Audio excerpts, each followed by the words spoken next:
Dear students, I would like to teach all the things related to voice. तो वो सारी चीज़ें क्या है इस चैप्टर के अंदर हम करेंगे। जैसे पिछली वीडियो के अंदर आपको क्या है टेंस के बारे में मैंने बताया था कि किन टेंस की वॉइस चेंज होती है। तो जैसे आपको मैं बता रहा हूँ एग्जाम्पल के तौर पे, आई टीच स्टूडेंट्स डेली, मैं हर रोज़ विद्यार्थियों को पढ़ाता हूँ। तो हाउ टू सॉल्व इट, देखिए कैसे। तो यहाँ पर हमारा क्या है, जस्ट आफ्टर वर्ब और ऑब्जेक्टिव केस होता है। पहले मैं प्रेजेंट इंडेफिनिट का अफर्मेटिव सेंटेंस लेकर आपको टीच कर रहा हूँ। यस, तो देखिए यहाँ पर जस्ट आफ्टर वर्ब क्या ऑब्जेक्टिव केस है, इसको सब्जेक्टिव केस में लेकर जाएंगे। तो पहला अक्षर ना स्मॉल लेटर्स में वो आप ब्लॉक लेटर्स में राइट कीजिए। तो यहाँ पर क्या हो जाएगा स्टूडेंट्स। अब आपको देखना इट इज़ सिंगुलर या प्लूरल, इट इज़ प्लूरल आपको बताइए। यस, तो आपको यहाँ पर क्या यूज़ करना है, अगर फर्स्ट फॉर्म होता है तो is M R according to subjective case. यहाँ पर आप ऑब्जेक्टिव केस है उसको सब्जेक्टिव केस बना लिया है, ये ऑब्जेक्टिव केस था, अब ये हमारा सब्जेक्टिव केस है। तो यहाँ पर देखना स्टूडेंट्स ऑब्जेक्टिव केस को सब्जेक्टिव केस में, तो ये प्लूरल है तो क्या हो जाएगा आर। अब आपको देखना है कि फर्स्ट फॉर्म है हमेशा ऑल द टाइम, आपको पता है थर्ड फॉर्म ऑफ वर्ब का प्रयोग किया जाता है। तो यहाँ पर क्या आ जाएगी टोट, क्या आ जाएगी टोट। उसके बाद क्या है स्टूडेंट्स आर टोट डेली, विद्यार्थियों को हर रोज़ सिखाया जाता है। क्या सिखाता है, देखिए भाई इंग्लिश हिंदी जो भी सिखाए, वो चीज़ मेंशन नहीं है भाई। आई टीच स्टूडेंट्स डेली, मैं हर रोज़ विद्यार्थियों को पढ़ाता हूँ। तो students are taught daily by, आपको पता है आई क्या है फर्स्ट पर्सन, तो आपको चेंज करेंगे तो क्या हो जाएगा, ये ऑब्जेक्टिव केस में क्या हो जाएगा मी, ठीक है ना। आई सब्जेक्टिव केस में है और चेंज करेंगे तो जब आपको पता है ऑब्जेक्टिव केस में क्या आ जाएगा मी आई, क्योंकि दो ही केस काम आते हैं इसमें, सब्जेक्टिव केस और ऑब्जेक्टिव केस। तो अगली जो बात है, जैसे आपको नेगेटिव की बात बता रहा हूँ, he does not grow plants every year, भी हर साल वो क्या है पौधे नहीं उगाता, नहीं लगाता भाई, ठीक है। तो यहाँ पर क्या करेंगे, जस्ट आफ्टर आपको बता रहा है ऑब्जेक्टिव केस, ठीक है। तो सबसे पहला काम होता है कि जब भी वॉइस एक्टिव वॉइस को पैसिव वॉइस में ले जाते हैं तो आपको ऑब्जेक्टिव केस, तो आपको महसूस नहीं करना कि डर, देखिए क्योंकि कहाँ होता है ऑब्जेक्टिव केस, आप याद रखिए जस्ट आफ्टर और ऑब्जेक्टिव केस। तो इस ऑब्जेक्टिव केस को सब्जेक्टिव केस में लेकर जाएंगे, क्या हो जाएगा प्लांट्स, ठीक है। अब देखिए इट इज़ सिंगुलर या प्लूरल, इट इज़ प्लूरल आपको बताइए। तो जब भी आपको बता रखा है एक्टिव वॉइस का हमारा जो सेंटेंस है वो क्या है प्रेजेंट इंडेफिनिट के नेगेटिव सेंटेंस में है, तो वहाँ पर डू डज जो है ना एक्सिलरी वर्ब का काम करते हैं। तो अब आप जब है ना आपको पता है पैसिव वॉइस में ले जाते हैं, कृतवाच्य से क्रमवाच्य में ले जाते हैं, तो आपको हमारा ऑब्जेक्टिव केस उसको सब्जेक्टिव केस बनाया, ये प्लूरल है। तो आपको बताइए क्या करते हैं, इज एम आर का यूज़ करते हैं अकॉर्डिंग टू सब्जेक्टिव केस। अब हमारा सब्जेक्टिव केस प्लूरल है इसलिए आर यूज़ कर दिया।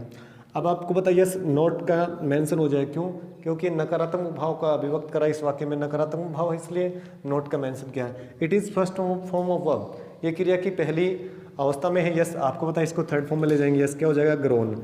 उसके बाद क्या करेंगे, the plants are not grown, पौधे नहीं उगाए जाते। यस, तो एवरी ईयर की बात आ गई, तो आपने जो कहा तो rest part of the verb जो सेंटेंस है वो put after third form of verb, क्रिया की तीसरी अवस्था के बाद रख दीजिए। अब हमें पता है बाय प्रेपोजिशन का यूज़ कर देंगे, और ही है तो ही का क्या हो जाएगा, हिम हो जाएगा। क्यों, he is subjective case hair, और यहाँ ऑब्जेक्टिव केस में क्या हो जाएगा बाय प्रेपोजिशन के द्वारा, कि अब सारा काम ऑब्जेक्ट के द्वारा किया जा रहा है। Subject is not doing anything, कुछ नहीं कर रहे हैं यहाँ पर, सारा काम किस पर चला जाता है, ऑब्जेक्ट पर चला जाता है। ऑब्जेक्टिव केस हमारा क्या है, हिम है। तो plants are not grown every year by him, उसके द्वारा हर साल क्या है पौधे नहीं उगाए जाते। इस तरह की जो बात है। अगली जो बात आपको मैं बता रहा हूँ, देखिए आपके प्रेजेंट जैसे प्रश्नवाचक सेंटेंस आ जाए प्रेजेंट इंडेफिनिट टेंस में, तो कैसे हल करेंगे। मान लीजिए अब जैसे मैंने लिख दिया do you right poems in your notebook daily, क्या आप हर रोज अपनी कॉपी के अंदर कविताएं लिखते हो। प्रश्न पूछ लिया do you right poems in your notebook daily, तो यह कैसे हल करेंगे, देखिए इसमें और ऑब्जेक्टिव केस क्या है पोइम्स है। तो आपको देखना है जब सब्जेक्टिव केस में लेकर जाएंगे तो हमारा कैसा सेंटेंस है, जो सेंटेंस जिसमें रहेगा इंटरोगेटिव है तो इंटरोगेटिव, नेगेटिव है तो नेगेटिव, और अफर्मेटिव है तो अफर्मेटिव। पेसिव वॉइस में याद रखने वाली बात है कि एक्टिव वॉइस में अगर हमारा सेंटेंस प्रश्नवाचक है, इंटरोगेटिव सेंटेंस है, तो वो इंटरोगेटिव रहेगा पेसिव वॉइस के अंदर। हम उसको अफर्मेटिव नहीं बना सकते, ठीक है ना उसको हम नेगेटिव बना सकते हैं। तो ये चीज़ ध्यान देने वाली है। तो हमारा ऑब्जेक्टिव केस क्या है, पोइम्स है। तो यहाँ पर आपको देखना है कि डू डज है ना, आपको पता है हट जाते हैं जब पेसिव वॉइस में हम यूज की, केवल ये आइडेंटिफाई करा कि ये प्रेजेंट इंडेफिनिट टेंस का इंटरोगेटिव सेंटेंस है। यस, तो हाउ टू सॉल्व इट, आपको पता है पोइम्स है, तो यहाँ पर सब्जेक्टिव केस में क्या यूज कर देंगे, आर, ठीक है। अब क्या आ जाएगा, आर पोइम्स, ठीक है, क्योंकि सब्जेक्टिव केस लेंगे उससे पहले आपको ऑक्सिलरी वर्ब यूज करनी पड़ेगी। यस, आर पोइम्स, उसके बाद क्या कर देंगे, थर्ड फॉर्म ऑफ वर्ब, क्या हो जाएगा, रिटन, ठीक है। तो ये फर्स्ट फॉर्म में था और ये it is third form of verb है। तो आपको देखना है rest part of the sentence, बाकी बचा हुआ भाग उसको क्या करें। मोस्टली स्टूडेंट्स पजल हो जाते हैं, ऐसा पजल होने की जरूरत नहीं, इसमें आपको क्या करना है, जो बाद में लिख दीजिए आप लोग, ठीक है। इन योर नोटबुक, क्या लिखेंगे, इन योर नोटबुक। उसके बाद क्या कर देंगे, डेली, और उसके बाद क्या करेंगे, बाय यू, क्योंकि यू भी सब्जेक्टिव केस में भी रहता है, ऑब्जेक्टिव केस में भी वही रहता है, सब्जेक्टिव केस ऑब्जेक्टिव केस, और लास्ट में क्वेश्चन टैग, ठीक है। तो are poems written in your notebook daily by you, क्या आपके द्वारा हर रोज आपकी नोटबुक के अंदर क्या ये लिखे जाते हैं, इस तरीके से आप इनको हल करेंगे, ठीक है। तो क्लियर। अगली जो बात है देखिए, मैं आपको बता रहा हूँ, अब डू डज जाता है तो हट जाती है, याद रखना। इंटरोगेटिव सेंटेंस में आप सोचेंगे स्टार्टिंग में है तो आपको ये ध्यान रखना, डू डज को हटा करके रिमूव करके is M R according to subjective case. जब प्रश्नवाचक आता है तो जस्ट बिफोर सब्जेक्टिव केस इनका यूज कर दीजिए। अकॉर्डिंग टू सब्जेक्टिव केस भी सिंगुलर है तो सिंगुलर वर्ब आ जाएगी, प्लूरल है तो प्लूरल वर्ब का यूज कर देंगे। रही बात अगली देखिए, तो ये हमारी थी प्रेजेंट इंडेफिनिट से रिलेटेड कैसे हम चेंज करते हैं। याद रखना वॉइस के अंदर टेंस बदली नहीं होता। आप सोचते हैं डू डज हट जाता है तो उससे टेंस बदली नहीं होता, बट ये प्रेजेंट इंडेफिनिट का भी पैसिव वॉइस में सेंटेंस है, एक्टिव वॉइस में भी होता है यस, और पैसिव वॉइस में होता है यस। रही बात जैसे प्रेजेंट कॉन्टिन्यूस की बात आ गई, मैं कहूँ यस ही इज, मैंने लिख दिया यहाँ पर cutting trees at present. At present means इस समय क्या कर रहा है, वो वृक्ष काट रहा है। सपोज दैट, मान लीजिए, तो आपको देखना है जस्ट आफ्टर, हमारा ऑब्जेक्टिव कैसे है, यस है, और ऑब्जेक्टिव कैसे ट्रीज है, यस। तो सबसे पहली बात है कि हमारा टेंस कौन सा, प्रेजेंट कॉन्टिन्यूस, और जब कॉन्टिन्यूस की बात आती है तो बीइंग का यूज करते हैं, वो भी आपको बताया।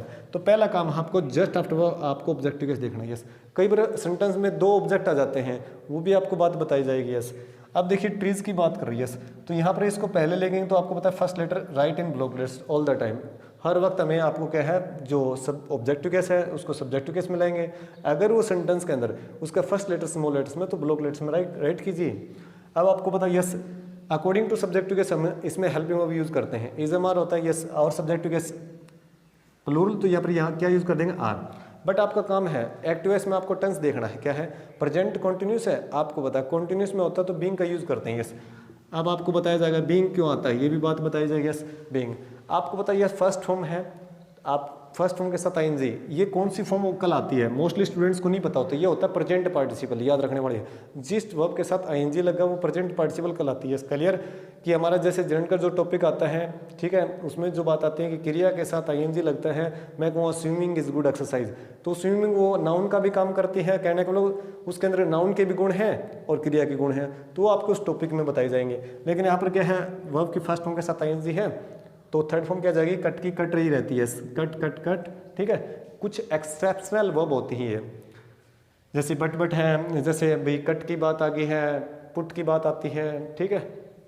तो आगे देखिए आपको बताइए कट एट प्रेजेंट, उसके बाद क्या है हमारे, देखिए बाय का प्रयोग करेंगे, बाय प्रीपोजिशन का, यस, ठीक है। ही है तो ही क्या सब्जेक्टिव केस में है, और ही का ऑब्जेक्टिव केस क्या होता है, हिम होता है, क्या होता है, हिम, ठीक है। क्लियर।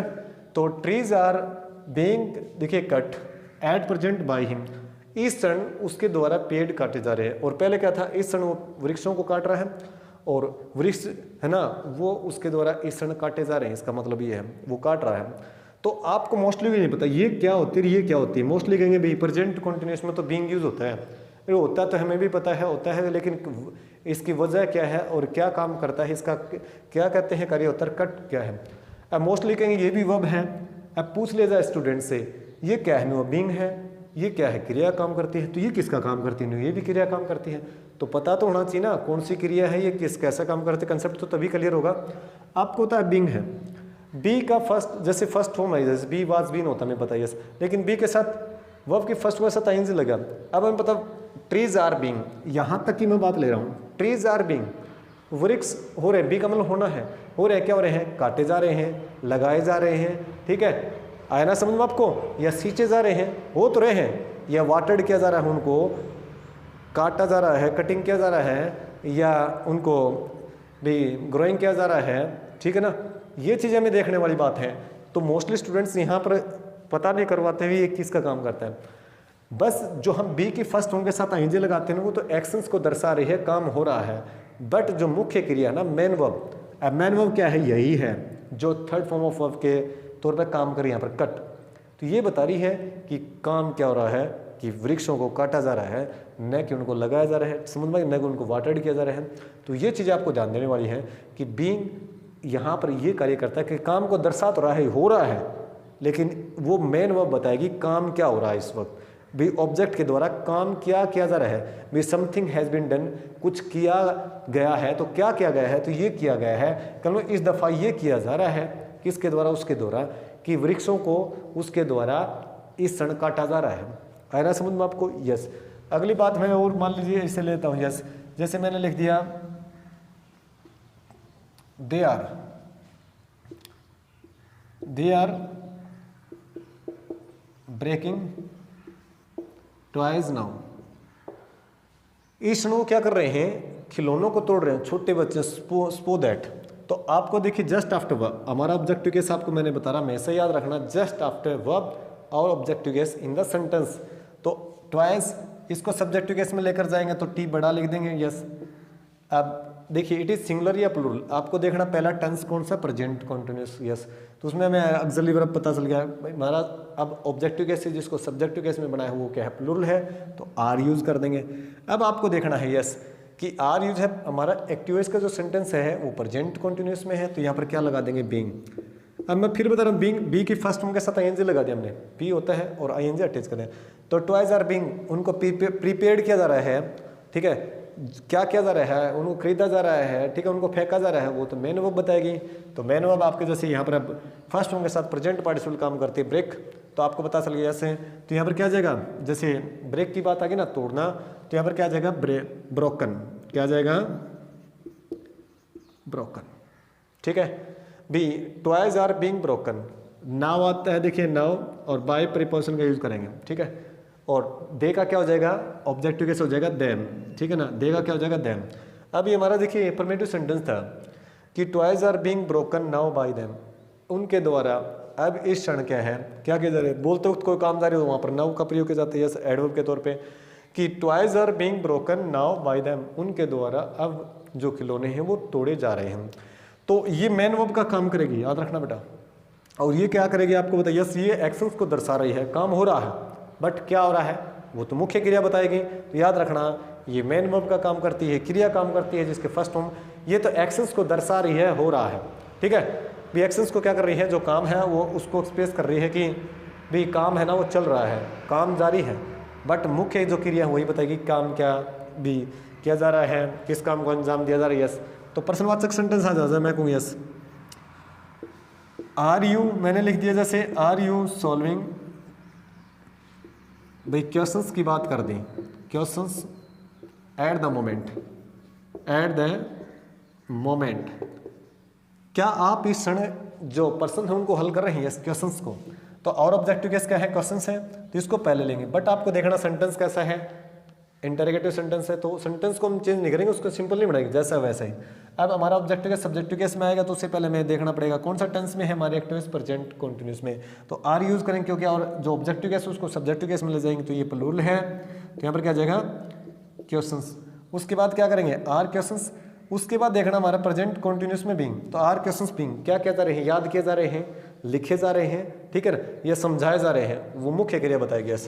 तो आर क्वेश्चंस बीइंग, अब सोल है ना फर्स्ट फॉर्म, तो ये थर्ड फॉर्म हो जाएगी। अब ये किसका काम करेगी, मुख्य क्रिया काम करेगी, कि आर क्वेश्चंस बीइंग सोल्ड, कि क्या पर्सन हल किए जा रहे हैं, यस एट प्रेजेंट। जो rest part of the sentence, बाकी बचा हुआ भाग है ना, आपको बताइए यस ऑब्जेक्ट को हमने सब्जेक्ट बना लिया, हमने according to subject to case we have used helping verb, being हमने यूज कर दिया बी के साथ फर्स्ट फॉर्म के, क्योंकि कार्यों का एक्शंस को देकर काम हो रहा है, यस मेन वर्ब हमने लिख दिया थर्ड फॉर्म का काम कर रहे हैं, जो थर्ड फॉर्म है वो अब किसका काम कर रही है, मुख्य क्रिया का। यहाँ पर बाकी बचे हुए हैं ना, जैसे टाइम एक्सप्रेसिंग एडवर्ब है, एट द मोमेंट है, इसको हमने लिख लिया। प्रीपोजिशन का यूज़ करेंगे बाय प्रीपोजिशन का यूज़ किया हमने, और सब्जेक्टिव केस ये था ना, तो इसको ऑब्जेक्टिव केस में क्या जाएगा, यू का यू रह जाएगा, ठीक है। लास्ट में क्वेश्चन टैग, तो are questions being solved at the moment by you, इस क्षण क्या आपके द्वारा क्वेश्चंस को हल किया जा रहा है, प्रश्नों को हल किया जा रहा है, यस। तो इस तरीके से हल करेंगे। प्रेजेंट कंटिन्यूस की बात थी आपकी। रही बात जैसे आपके अगली जो बात है प्रेजेंट परफेक्ट से, मैं आपको बता रहा हूँ उसमें एक एक चीज़ है ना, विद एग्जाम्पल समझाई जा रही है आपको सेंटेंस के माध्यम से, और जो भी इस बात समझ रहे हैं तो वीडियो को पॉज करके देखते रहिए आप लोग।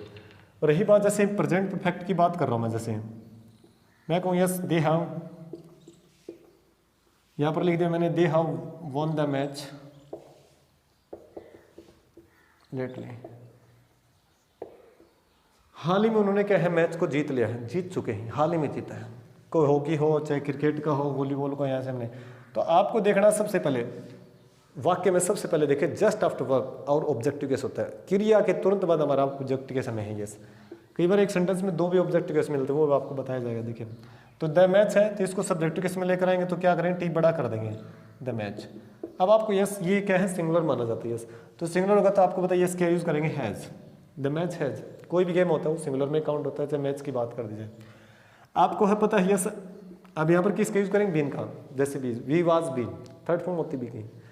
तो अब ये बता रहा है कि मैच हैज बीन, मैच हो चुका है, क्या हो चुका है भाई, वो पूरा हो चुका है, फिनिश हो चुका है, समाप्त हो चुका है, या वो रद्द हो चुका है, या वो स्टार्ट हो चुका है, वो तो मुख्य क्रिया बताएगी यस। तो हमें पता है यस वोन है, तो यहाँ पर भी थर्ड फॉर्म है। प्रेजेंट परफेक्ट में हमेशा पता है आपको थर्ड फॉर्म यूज होती है, तो पैसिव वॉइस में पता है थर्ड फॉर्म, तो जो कि तो आ जाएगी यहाँ पर भी देखिए वोन, जो rest part of the sentence put after third form of verb, तो आपने क्या लिख दिया, लेटली, ठीक है। तो the match has been won lately, उसके बाद क्या करेंगे, बाय प्रीपोजिशन का यूज कर दें, बाय देन लास्ट में स्टॉप, कि the match has been won lately by them, हाल ही में उसके द्वारा, हाल ही में उनके द्वारा। मान लीजिए यहाँ पर क्या था, दे था, तो दे का क्या हो जाएगा objective, the. Match has been won lately by them, हाल ही में उनके द्वारा मैच जीता गया है, जीता जा चुका है, या जीता गया, एक ही बात है। अब पहले क्या था, उन्होंने क्या हाल ही में मैच जीता है, और हाल ही में उनके द्वारा मैच जीता गया, इसका अर्थ ही निकला पैसिव वॉइस में यस। प्रश्नवाचक आ जाए मान लीजिए, तो कैसे हल करेंगे, देखिए तो आपको बता रहा था बीन ना, वो बता रहा है काम हो चुका, लेकिन क्या हुआ है, वो तो मुख्य क्रिया बताएगी यस। इसलिए आते हैं ये मुख्य क्रिया मैन वर्ब का काम करती है, मैन वर्ब लेकिन V3 के तौर पे है, लेकिन मुख्य क्रिया काम करती है मैन वर्ब, ठीक है, मैन वर्ब V3 के तौर पे। और यहाँ पर क्या है, क्रिया है, वर्ब है yes, third form of verb है ये कि क्रिया की तीसरी अवस्था ये भी है, लेकिन ये मुख्य क्रिया काम करती है, मुख्य क्रिया ही काम नहीं कर रही है, ओके यस, ये याद रखने वाली बात है। अब मैं कहूँ यस देखिए, have you given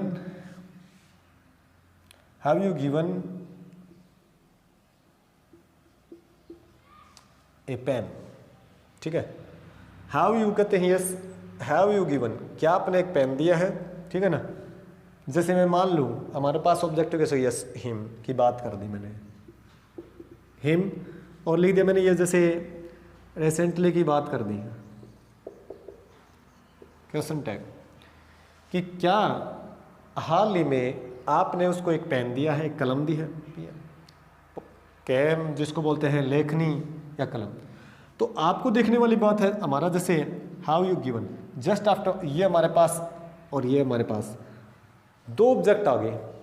अब दो ऑब्जेक्ट में से हम किसको सब्जेक्टिव केस में लाएं, ऑल द टाइम पजल हो जाते हैं, पजल होने की जरूरत नहीं है। किसी भी सेंटेंस में दो ऑब्जेक्ट आ सकते हैं और किसी को भी सब्जेक्टिव केस में ले जा सकते हैं, कोई कंडीशन नहीं है हमारे लिए कि ये कौन सा ऑब्जेक्ट होता है। याद रखना, हिम है ना, वो इनडायरेक्ट ऑब्जेक्ट होता है, याद रखने वाली बात है। क्या होगा, इनडायरेक्ट ऑब्जेक्ट, जो व्यक्ति विशेष के बारे में बताएगा ना, प्रोनाउन, कहने का मतलब ये इनडायरेक्ट ऑब्जेक्ट होगा। अब इनडायरेक्ट ऑब्जेक्ट हमारा क्या है, हिम, और ये क्या होता है, डायरेक्ट ऑब्जेक्ट। क्या होता है, डायरेक्ट ऑब्जेक्ट। लाइफ में याद रखने वाली बात है, कोई नहीं बताएगा ऐसी बातें। इनडायरेक्ट ऑब्जेक्ट और डायरेक्ट ऑब्जेक्ट, दो जो वस्तु विशेष के बारे में बताएगा वो तो हो गया डायरेक्ट ऑब्जेक्ट, ठीक है ना।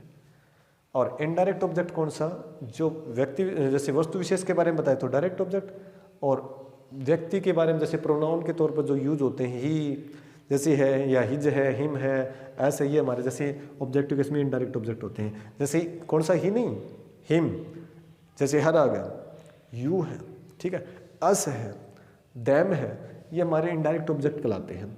और वस्तु विशेष के बारे में बताएगा वो डायरेक्ट ऑब्जेक्ट कहलाता है। ओके, अब किसी को सब्जेक्टिव केस मान सकते हैं, ठीक है, मैं आपको अभी जस्ट बताऊंगा। देखिए अभी इसको रफ करने के बाद अब हमारा जो सेंटेंस है इसको देखिए दोनों तरीके से हल कर सकते हैं। अब देखना है, क्या हाल ही में आपके द्वारा, देखिए क्या हाल ही में आपने उसको एक पेन दिया है। अब मान लीजिए मैं इसको लेकर चल रहा हूँ सब्जेक्टिव केस में, तो मुझे क्या यूज करना पड़ेगा, हैज, क्योंकि it is singular in the sentence, ठीक है, सिंगुलर नाउन हो गया तो हैज, उसके बाद क्या करेंगे, ए पेन। अब आपको देखना है कि प्रेजेंट परफेक्ट टेंस है, प्रेजेंट परफेक्ट का इंटरोगेटिव सेंटेंस है। आपको पता है यस कि इंटरोगेटिव है तो इंटरोगेटिव रहेगा, एक्टिव एस में है तो पैसिव एस में भी इंटरोगेटिव रखना, आपको अफर्मेटिव नहीं बनाना है। तो ये पेन से पहले हमने अकॉर्डिंग टू सब्जेक्टिव केस, जो ऑब्जेक्टिव केस है सब्जेक्टिव केस बना है उसी के अनुसार हमने हेल्पिंग वर्ब यूज कर दी। अब हमारा काम क्या है, बीन का यूज करेंगे, ठीक है। अब हैज ए पेन बीन, एक पेन हो गया, क्या एक पेन हो गया, क्या हो गया, तैयार हो गया है, ठीक है, फेंक दिया गया है, ब्रोकन कर दिया गया है, यस वो चीज देखेंगे। हैज ए पेन बीन, तो आपको देखिए थर्ड फॉर्म क्या है, गिवन, ठीक है, has a pen been given. अब जब हम इनडायरेक्ट ऑब्जेक्ट को सब्जेक्टिव केस में नहीं लेके जाते ना, तो उससे पहले हमेशा टू लगाना पड़ता है प्रेपोजिशन के तौर पर। जैसे हमने टू लगा दिया, टू हिम, ठीक है, और टू है ना वो डायरेक्शन, जैसे आप कहना डायरेक्शन, दिशा की दिशा भी उसी को दिया जाएगा, बाकी को नहीं दिया जाएगा। इसका मतलब ये होता है टू हिम इज उसी को दिया जाएगा, ये दूसरे को नहीं, इसका मतलब ये होता है। लेकिन याद रखने वाली बात है, हमें टू को नहीं सीखना, हमें सीखना है रूल। जैसे अब इनडायरेक्ट ऑब्जेक्ट की बात आ गई, तो इनडायरेक्ट ऑब्जेक्ट को अगर सब्जेक्टिव केस में नहीं लेकर जाते हैं तो उससे पहले आपको जब पैसिव केस में बदलते हैं तो टू लगाना पड़ेगा, यस, टू हिम। उसके बाद हमारे पास से एक ही शब्द बचा है, आपको बता रहा है just part of the sentence ना, वो जस्ट आफ्टर वर्ब नहीं। अब वर्ब के बाद हमने क्या लगा दिया, टू हिम, जैसे गिवन टू हिम उसको दिया गया, तो रिसेंटली जो शब्द है वो लास्ट में लिखा है रिसेंटली। अब हमें देखना है, यस बाय का यूज करेंगे हम प्रेपोजिशन का, और हमारा सब्जेक्टिव केस यू था, तो यहाँ पर भी ऑब्जेक्टिव केस में यू रहता है, लास्ट में क्वेश्चन टैग। तो हमें बता रहे has a pen been given to him recently by you, क्या आपके द्वारा हाल ही में उससे एक कलम दी गई है या लेखनी दी गई है। इस तरीके से जो दूसरा जो हमारा नियम है, अगर हमें जैसे डायरेक्ट ऑब्जेक्ट को सब्जेक्टिव केस में लेकर आए, अगर इनडायरेक्ट ऑब्जेक्ट को सब्जेक्टिव केस में लेकर जाऊं तो कैसे हल करेंगे। देखिए इसको इनडायरेक्ट ऑब्जेक्ट में लेकर जाऊंगा तो यहाँ पर क्या करना है, देखिए आपको पता यस हिम है, तो इससे पहले हमें क्या यूज करना पड़ेगा, क्योंकि हिम को सब्जेक्टिव केस क्या होता है, ही होता है। हिम ऑब्जेक्टिव केस में है और हिम का सब्जेक्टिव केस क्या हो जाएगा, ही हो जाएगा।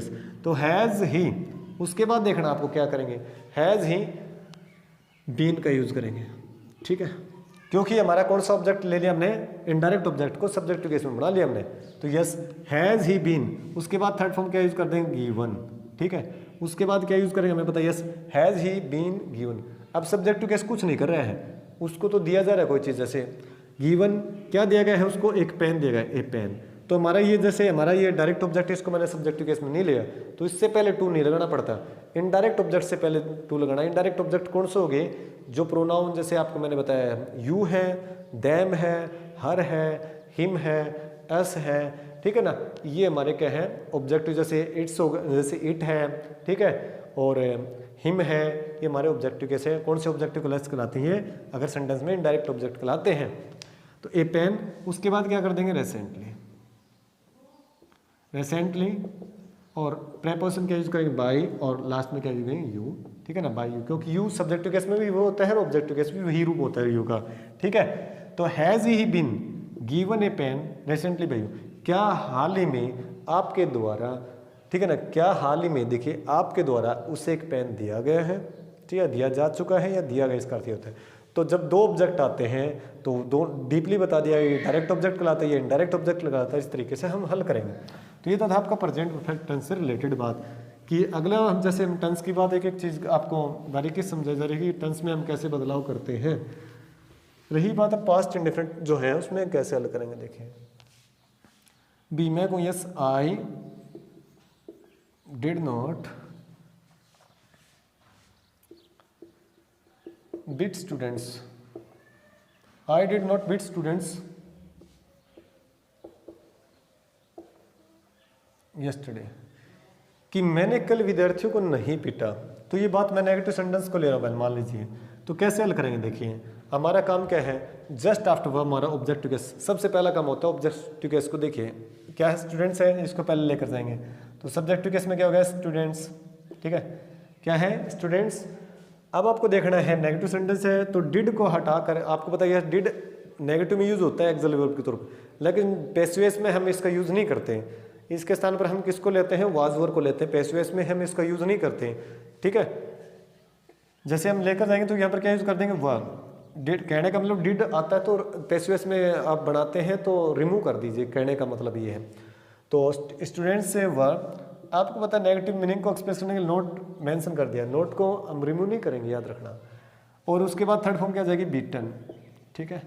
और rest part of the sentence आपको पता है समय सूचक हमारी जो क्रिया विशेषण है उसी का यूज कर देंगे, टाइम एक्सप्रेसिंग एडवर्ब का। Students were not beaten yesterday, किसके द्वारा, बाय प्रीपोजिशन का यूज किया, बाय आई है ना, तो आई का ऑब्जेक्टिव केस क्या आएगा, मी आ जाएगा, ठीक है, कि मेरे द्वारा कल विद्यार्थी जो थे उनको नहीं पीटा गया। Students were not beaten yesterday by, मेरे द्वारा कल विद्यार्थियों को नहीं पीटा गया।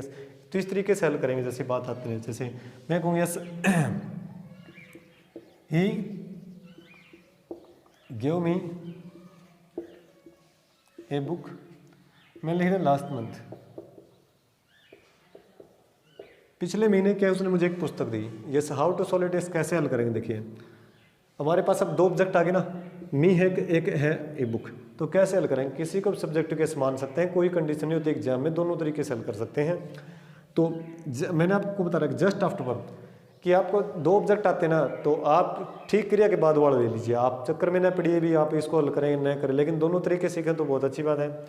मी है सब्जेक्टिव केस में लेकर जाएंगे तो क्या हो जाएगा, मी ऑब्जेक्टिव केस में है और इट्स सब्जेक्टिव केस इज, आई होता है, यस आई। अब ये बताइए यस कौन सा टेंस यूज है, पास्ट इंडेफिनिट है एक्टिव वॉइस में। तो आपको बताइए यस आई के साथ साई क्रिया कौन सी यूज करेंगे हम पैसिव वॉइस में, वो। अब आपको देखना सेकंड फॉर्म है तो इसकी थर्ड फॉर्म क्या जाएगी, गिवन। आई वाज गिवन, तो मैं कुछ नहीं दे रहा, मुझे दिया गया है, मैं कुछ नहीं कर रहा हूँ, यहाँ पर सब्जेक्टिव केस कुछ नहीं कर रहा है। अब ऑब्जेक्ट पर जाएगा सारा काम कि आई वाज गिवन, क्या दी गई है, ए बुक। जो हमारा जो ऑब्जेक्ट था डायरेक्ट ऑब्जेक्ट, तो ये कैसा ऑब्जेक्ट है, डायरेक्ट ऑब्जेक्ट। इनडायरेक्ट ऑब्जेक्ट कौन सा होता है, जो व्यक्ति विशेष के बारे में जो प्रोनाउन यूज किया जाता है ऑब्जेक्टिव केस में, उसको इनडायरेक्ट ऑब्जेक्ट कहा जाता है, याद रखने वाली बात है।